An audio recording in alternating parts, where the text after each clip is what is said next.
Minister of Foreign Affairs and Premier of Nevis, the Honorable Mark Brantley, Minister of Health et al., the Honorable Akila Byron Nisbet, Permanent Secretary in the Ministry of Health, Dr. Dolores Stapleton Harris, Permanent Secretary in the Ministry of Foreign Affairs, Ms. Kay Bass, Chief Medical Officer, Dr. Hazel Laws, Medical Chief of Staff at JNF General Hospital, Dr. Cameron Wilkinson, Director of Institutional Nursing Services, Kerry Williams Tuckett, Assistant Director of Institutional Nursing Services, Mrs. Sandra Lestrade Keynes, Operations Manager of Institutional Nursing Services, Ms. Gail Cranston. Ladies and gentlemen, a pleasant morning. We are very grateful to be here this morning for this handover presentation from the St. Kitts and Nevis High Commission in Canada of over 3,000 kilograms of green certified lotion, soaps, hand sanitizers, and concentrated disinfectant for use in hospitals and nursing homes. These supplies of cleaning agents were procured by Her Excellency Sherry Truss, High Commissioner to Canada from St. Kitts and Nevis. Thank you very much, Your Excellency Sherry Truss. We now invite the Honorable Mark Brantley to bring us remarks. We continue in St. Kitts and Nevis to fight against COVID-19. Despite the successes that we've had thus far, I think all of us understand that we cannot rest on our laurels, but must continue in this fight against this disease that has come out of nowhere and has changed the world.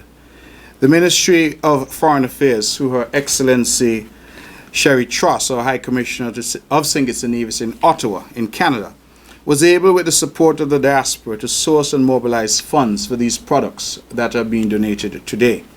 I would like to take a moment to congratulate Her Excellency Sherry Truss and congratulate those members of the St. Kitts Nevis community in Canada, those whom we refer to as members of our diaspora, because they continue to demonstrate that wherever they happen to be physically, their hearts and minds continue to be with us here in St. Kitts and Nevis.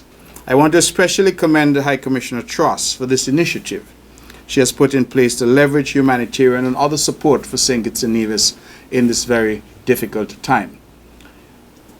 High Commissioner Truss, like the other High Commissioners and ambassadors that we have deployed throughout the world, continue to give excellent service to the people of St. Kitts and Nevis. We say diplomacy matters, and it does.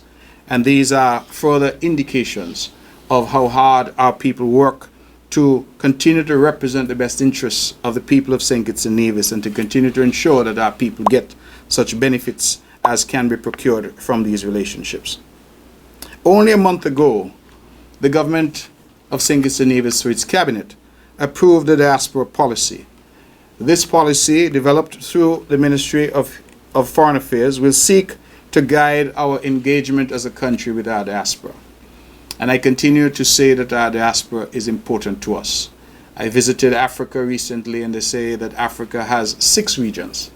5 in Africa, North, South, East, West, Central, and the 6th region is the diaspora. They have recognized the importance of the African people wherever they happen to be. And so it is important for us as Kittitians and Nevisians to recognize the critical relevance of our people who happen to live in other parts of the world. They are a critical part of us. They are us. And so our diaspora policy will seek to guide our engagement with the diaspora so that they can continue to contribute to national development. This generous supply of products, which will be shared, of course, across the healthcare sectors on both islands, will ensure that St. Kitts and Nevis continues to be ready to support the health and well-being of our residents, especially our frontline workers, that continue to perform essential services and keep our surroundings safe, as well as our international visitors when we reopen sometime later this year. I thank again our High Commissioner, Her Excellency Sherry Truss, and I thank our diaspora now in Canada. And I look forward to this continued engagement with our people, wherever they are, that they continue to contribute to national development. Thank you, and God bless you. Thank you very much, Minister Brantley, for your brief remarks. I now invite the Honorable Akila Byron Nisbet, Minister of Health et al., to give us remarks. I am delighted to be able to accept on behalf of the Ministry of Health these cleaning supplies from our High Commissioner in Canada. As the Minister of Foreign Affairs would have indicated, this is an example of how hardworking our diaspora is and the way in which they continue to see it fit to contribute to St. Kitts and Nevis, recognizing that the government cannot do it alone and we do need assistance. However, we can get that assistance. And in the Ministry of Health, we absolutely recognize that fact, and we look forward to receiving any contribution, no matter how grand or how small it may be, in order to help us to be able to ensure that we are providing the best health services to our people of St. Kitts and Nevis. These cleaning supplies will be put to good use, and I know the operations manager is more than delighted to be able to receive cleaning supplies at this time, especially as we continue to fight against the COVID-19. I'm expecting that some of these supplies will not only stay within institution, but we will also be able to use them within our community health services as well. And of course, this is a donation for both St. Kitts and Nevis, so the expectation is that the contributions to Nevis will also make it to the Ministry of Health in Nevis as well.